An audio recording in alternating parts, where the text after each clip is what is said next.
know, your patience exceeds your good judgment. But thank you. Good evening. Ron, thank you for that introduction, pal. I really mean it. It makes a big difference.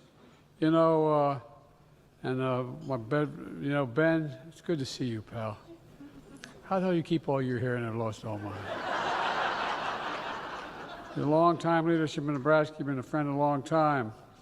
And while he's not here tonight, I've been talking to him lately. I couldn't come to Nebraska without mentioning my buddy Bob Kerrey. Bob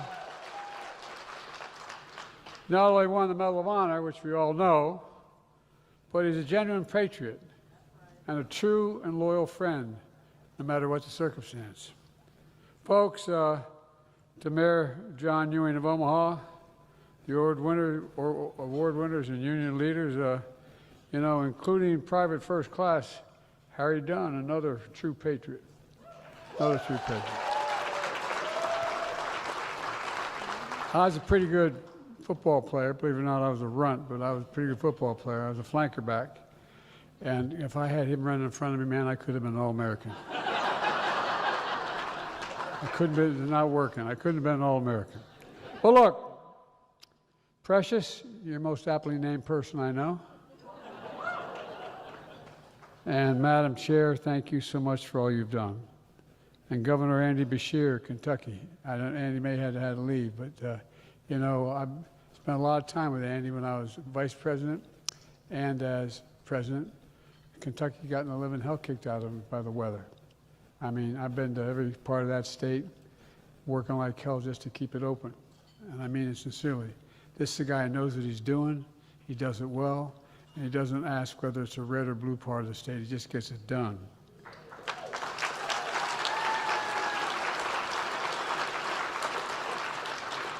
I tried to get a hold of Andy the other day because when I heard that airplane crash, we spent a lot of time talking these things, but a lot of people really devastated in Kentucky today as well. But you know, he's always there. The Louisville airport and their families are really hurting right now. And you know, we're keeping all of you, all of them in our hearts and our prayers. Look, so much, look folks, it's good to be back in Nebraska.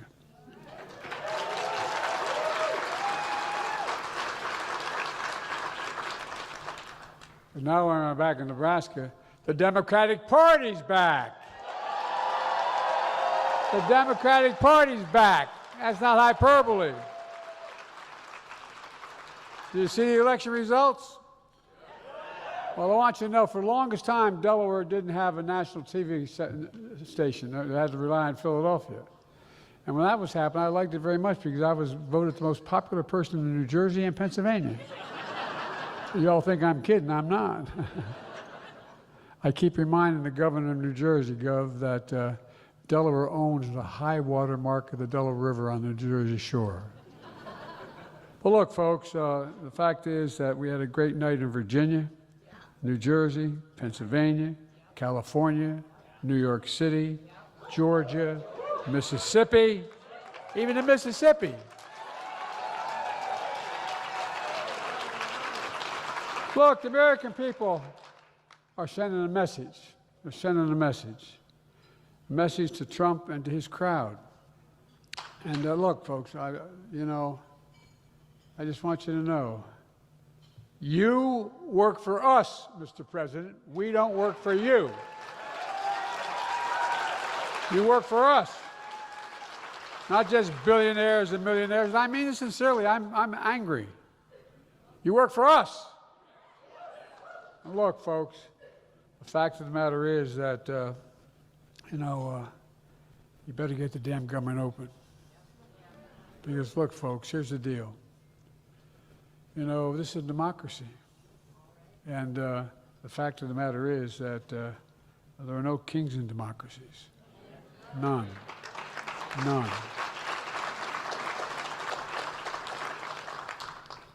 But you act in a way that embarrasses us as a nation, quite frankly. I spent most of my life in, I have the dubious distinction. I'm the youngest man ever elected in the history of America to the United States Senate. And I'm the oldest damn president.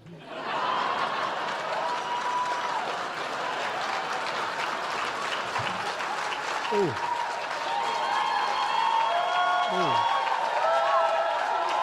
It's hard to say.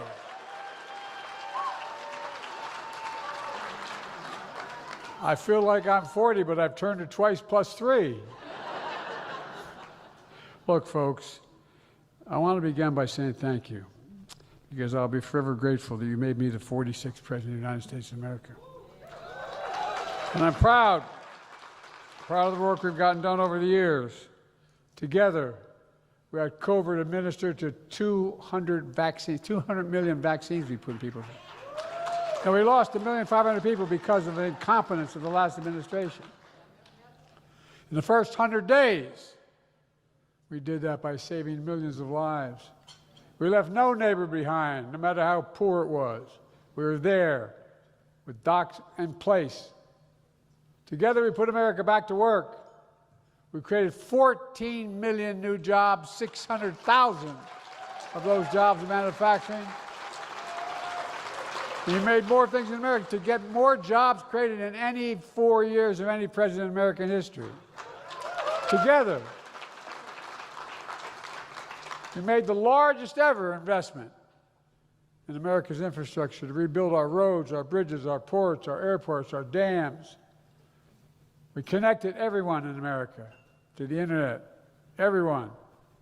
The internet's as important today as electricity was back in Roosevelt's time. We enacted the PACT Act, the business expansion of benefits, expansion of benefits and services to toxic exposed veterans like my son in all of history. And America continued to lead the world. One of the reasons Barack asked me to be vice president was because of my background in foreign policy. Because I've had the dubious distinction, only because I've been hanging around. I know every major foreign leader since 1974. But folks, we rule. We got the respect of the world, not just because of the example of our power, but the power of our example. That's why the world followed us. Not a joke. When I was president, wages were up and inflation was down. More people had health care than ever before in all of American history. And one of the proudest things I did as president was cut child poverty in half in America. But now we have a president who's deliberately making hunger worse for Americans. Today, in the United States of America, 1 in 5 children go to bed hungry every night. No, it's more than boo. It is a disgrace. It's immoral. It's wrong. Simply wrong. By the way, did anyone see a Halloween party Trump threw for himself and his friends? No, down in Mar-a-Lago. I thought it was an example of who he is. The theme of the Halloween party at Mar-a-Lago on Halloween was The Great Gatsby. On Friday, everyone dressed up like the rich folks they are from the Warren 20s, though. And on Saturday, he cut assistance to 40 million food assistance to 40 million Americans. The next day, he holds his party for the world to see, make a fool of himself. And he cuts food assistance. You can't make this stuff up. Folks, when I left the president, I knew Trump was going to take a wrecking ball of the country. But I had no idea, I have to admit, I didn't know it was going to be an actual wrecking ball. Anyone see what he's done to the east wing of the People's House, the White House? It's a perfect symbol of his presidency. Trump is taking a wrecking ball not only to the People's House, but to the Constitution, to the rule of law, to our very democracy.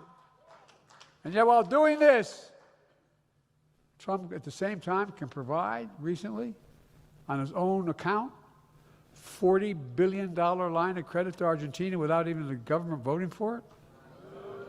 Who in the hell does he think he is? No, I'm serious. I'm not kidding about this. You may remember when I was running the first time around, I talked about I was worried about the protection of democracy. I thought it was literally at risk. But I cannot find the money that he's blown away to feed all those kids. The family farms in Nebraska. Many of them are going bankrupt because Donald Trump starts this ridiculous trade war, which I hope the Supreme Court will finally step up and have some backbone and say he had no right to do it.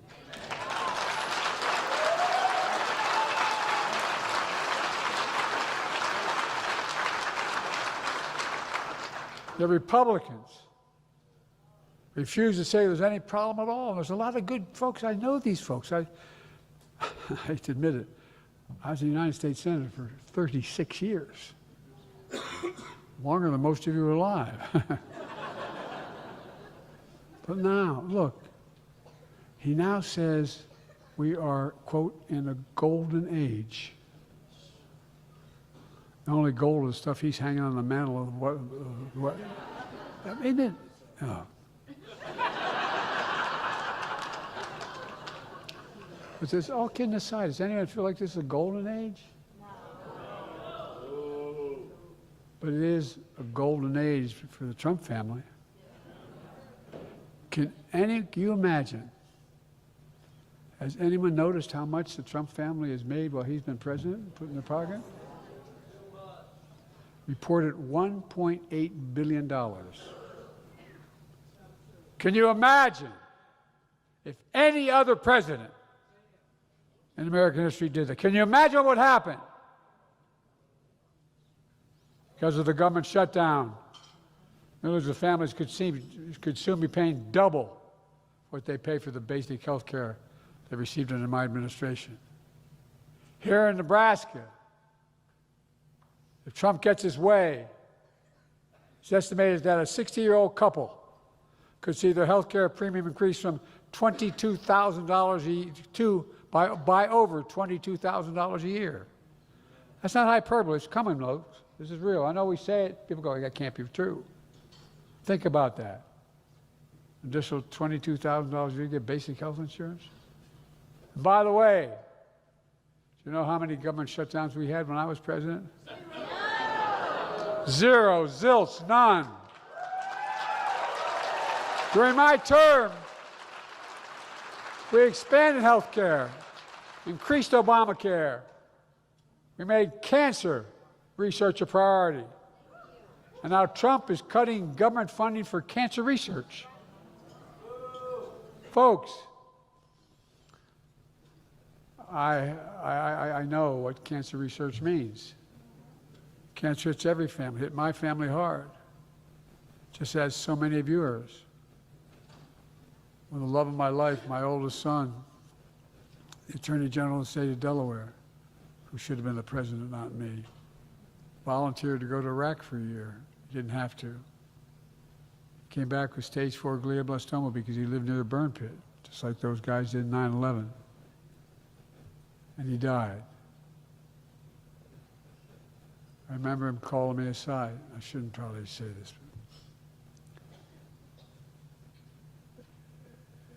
When he died, I lost part of my soul, and he asked to meet with me in his room, the hospital room. And he said, "Dad, look at me. We have this screwy thing we Bidens. We say, we want to make sure we really mean." He said, "Give me your word as a Biden." He said, "Dad, look at me. Look at me. I know what you're going to do, Dad. When I go, you're going to quit. You're not going to want to be engaged. But look at me, Dad. Promise me. Give me your word as a Biden. You'll stay involved. Give me your word." And I did. But guess what? there are those moments like you've had, so many of you. How many in here have lost anybody to cancer? You know. Folks, but when you get that research, the research they're doing, when they diagnose it, in my case, I just have prostate cancer. And when they finish the round of treatment, you get to ring that bell at the end of its years of treatment. Well, I thank God for the doctors and the nurses and the incredible breakthroughs we're making in cancer research. Now Trump and his Republican friends are cutting government funding for health care and making it more expensive for virtually everyone. And because of Republican budget cuts, more than 300 rural hospitals in America, including 2 right here in Nebraska, are going to shut down. They're on the chopping block. What alternatives those people have?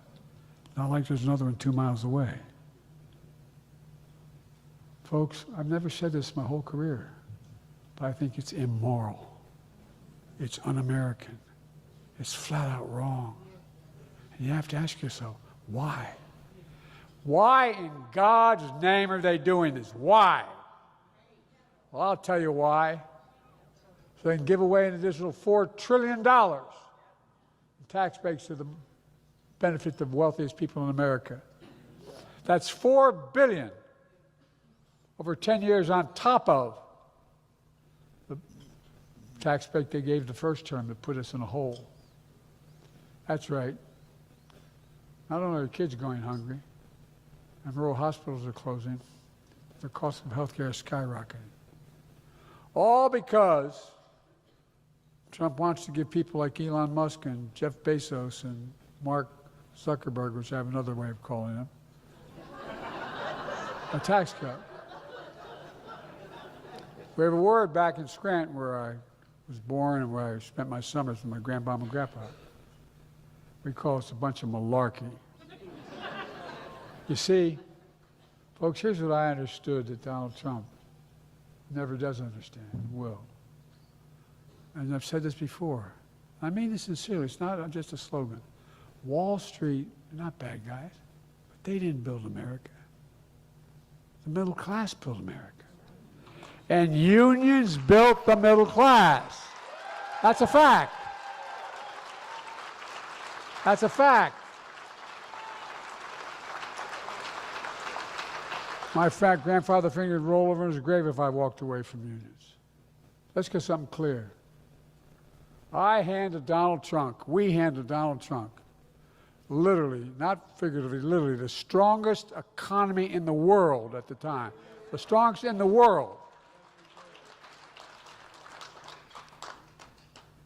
10 days before he died, I got a call from Dr. Kissinger, who I knew well. I didn't agree with him a lot of the time because of the Vietnam War.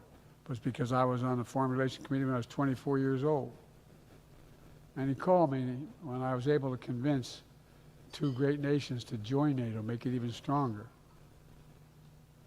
And he said, not since Napoleon has Paris not looked over their shoulder at Moscow with a sense of dread till you guys came along. You made it stronger. What's the first thing that this guy does? He starts to pick apart NATO. He talks about what a drag they are. Look, we invested in America, in the American people. We invested in America. Here in Nebraska, we supported countless projects, including the major renovation of Omaha's airport. Oh, look, it's actually quite a big deal. It's quite a big deal. And by the way, you know, the fact is that when we did that, it was the beginning of, you heard me say lots of times, if we don't lead the world, who does? That's not beating our chest. Think about it. If the United States of America is not leading the free world, who leads the free world? Who? None of our NATO allies by themselves are able to do it. China, Russia. Well, folks, look, this isn't the golden age. The fact of the matter is that it was a very, very dark moment. But you know, the fact of the matter is, we're in a situation where we had something special happen just last Tuesday.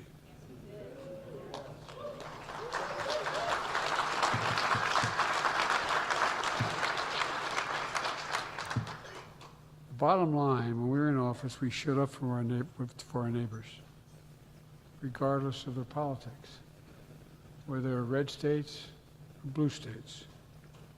My administration didn't reward some states and others based on how they voted.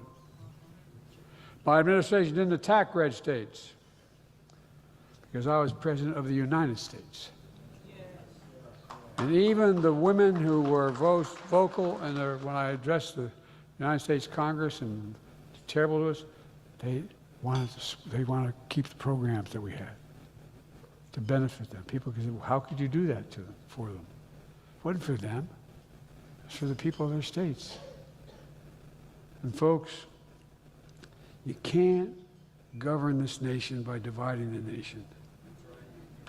When I was president, the biggest issue facing this nation was this: is democracy still America's sacred cause? Not a joke. Is it? I used to teach this in college. Is it? Well, let me tell you something. The answer is yes, it has to be. But democracy is not a given. There's nothing guaranteed about democracy, even in America. We have to put in the work. We have to elect the leaders who believe in democracy, who stand up for it, who defend it, who protect it. So folks, this isn't just about the people we elect. Democracy is not a spectator sport. It needs active participants. It needs committed individuals. And it need people who love this country. It needs all of you badly. It really does. We've never said we have a perfect union. We have never said that as an American.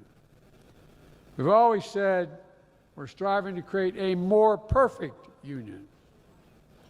Alexis de Tocqueville said, quote, "The greatness of America lies not in its being more enlightened than any other nation, but rather in her ability to repair her faults," end of quote. That's the uniqueness of America. That's what we have to do, repair our faults. And that's what we've begun to do again on Tuesday. We began to repair her faults. America has a special advantage, unique among nations. Well, every other nation on the earth is founded on either religion or ethnicity or geography. America is the only nation in the world founded on an idea. This is literal, not figurative, an idea. The most powerful idea in human history. Bigger than any ocean, stronger than any army, more powerful than any dictator or tyrant. It's this: we hold these truths to be self-evident, that all men and women are created equal. We've never lived up to it, but we've never walked away from it. And folks, hear me say this: we're not going to walk away from it now.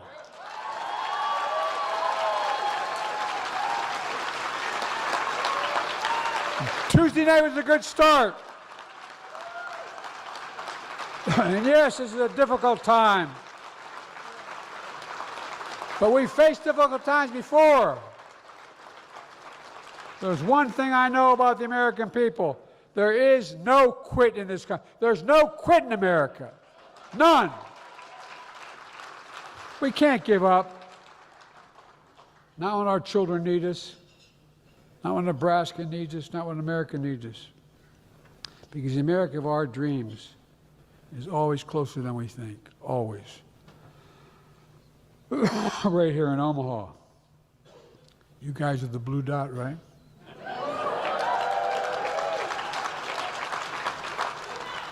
You know what it feels like to be outnumbered. But every election, you put up the yard signs, you organize the neighbors, you show up and vote, and you make your voices heard.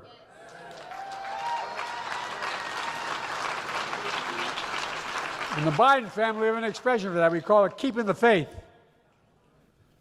My grandfather used to say over and over, "Joey, keep the faith." My grandmother would respond, "No, Joey, go spread it." We have to believe that better days are ahead and make it happen. Nebraska, you know this more than most. Every farmer who plants a seed in Nebraska believes every day, believes tomorrow's going to be better. Every one of them. Folks, I've seen a lot in my lifetime. I've served this nation in elective office for 52 years. I'm only 40, but I was 52 years. But there's one thing I know about America, and I mean this sincerely. I've traveled to over 160 nations. We're the only nation on earth who's emerged from every single crisis we faced stronger than when we entered that crisis. Every single one. Mark my words, we'll emerge stronger from this crisis as well. The American experiment is not going to end on our watch. We'll still be that nation where honesty, decency, and integrity still matter. We'll still be the beacon to the world for the next century as we have for the last 250 years. We just have to remember who we are, who in God's name we are. We're the United States of America. There's never been a country like us. Scripture tells us, be strong and of good courage. Be not afraid. Folks, I know this nation. I know the American people. Here's what I know. No one, not even a president, can destroy our democracy if we stand together and fight for it. Nebraska, we can't be afraid. You have an election coming up soon. An open seat for Congress right here in Omaha. Statewide races up and down the ballot. Folks, we can't be afraid to dream big. Not small, big. We have to get back up. And we're getting back up in Nebraska and all of America in 2026. So Democrats, let's get up. Get up. Get up. It's about to change again. God bless you all. Thanks for having me here.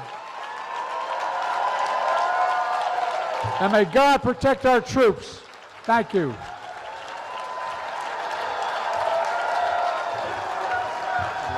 You're going to stay on stage. I am? Yeah. Oh, okay. You're being wrapped by the tribes. All right.